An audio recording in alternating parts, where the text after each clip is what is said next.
Hi guys, welcome back to the baseline. So today, will Ukraine ever hold elections again, or is this just a political mirage?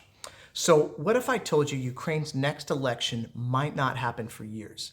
And Russia, well, they just love it right now. And that's right, while world leaders push for a return to democracy, behind the scenes, there's a much bigger power play unfolding.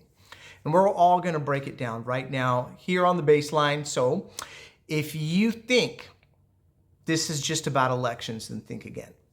This is about power, survival, and global influence. Ukraine's future isn't just about ballots. It's about who really controls the game.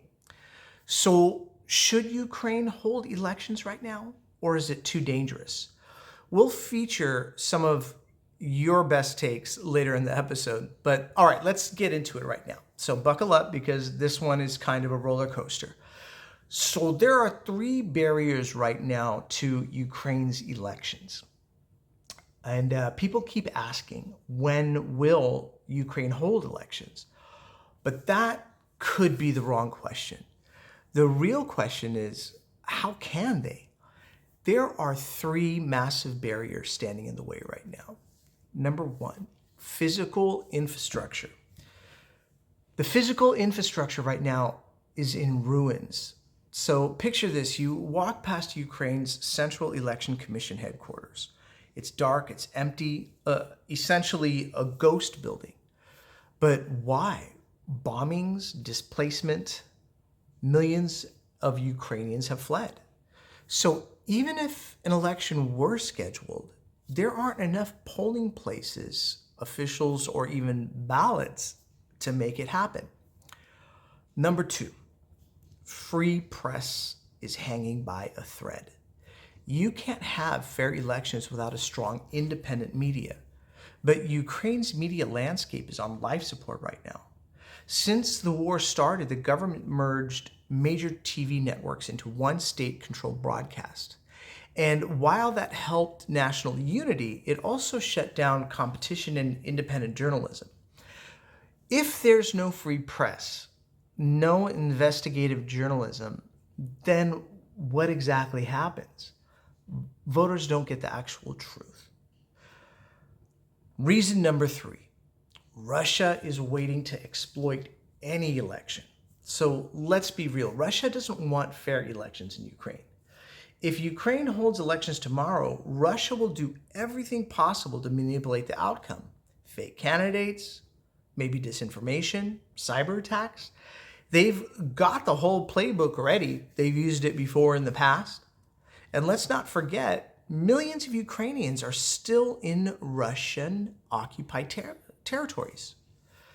So they wouldn't even get to vote.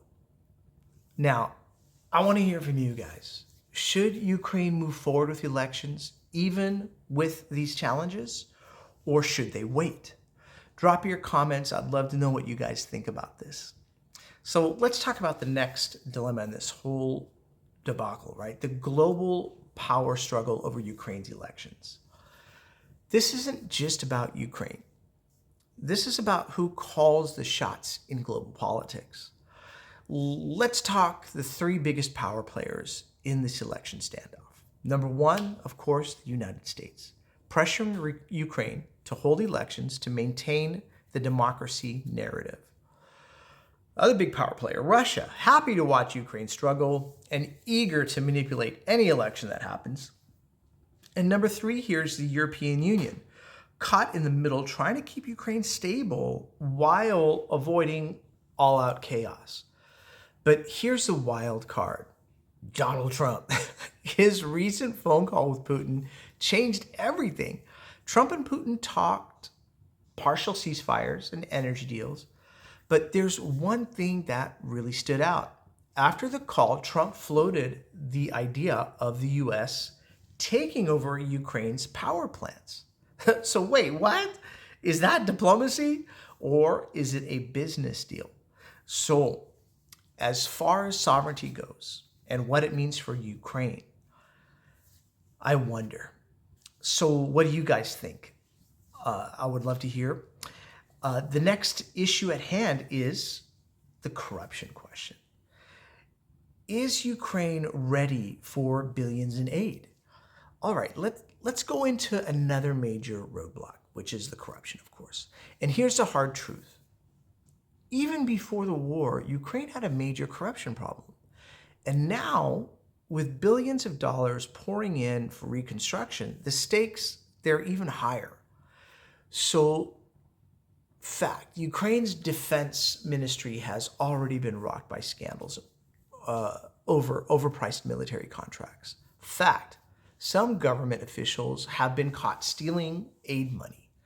Fact, international watchdogs are raising red flags about how reconstruction money is being handled. And here's the part that should really worry everyone. If Ukraine can't prove it's handling money responsibly, the United States and the EU might pull back aid. And if that happens, Ukraine's economy could collapse overnight. This isn't just about elections. It's about whether Ukraine can even survive politically and economically for that matter. So what is Putin's next move going to be? The dark future that no one really wants to talk about. What happens next?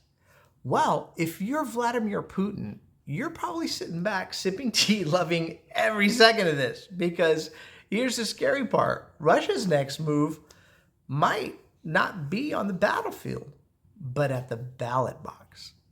So here's a scenario, the political takeover.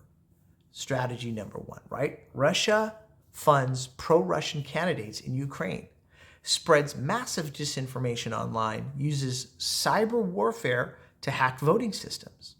Scenario number two, the fake ceasefire trap. Putin agrees to the ceasefire, then uses it to regroup and strike even harder.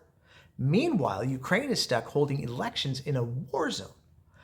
Chaos follows, and Russia uses it as an excuse to restore order.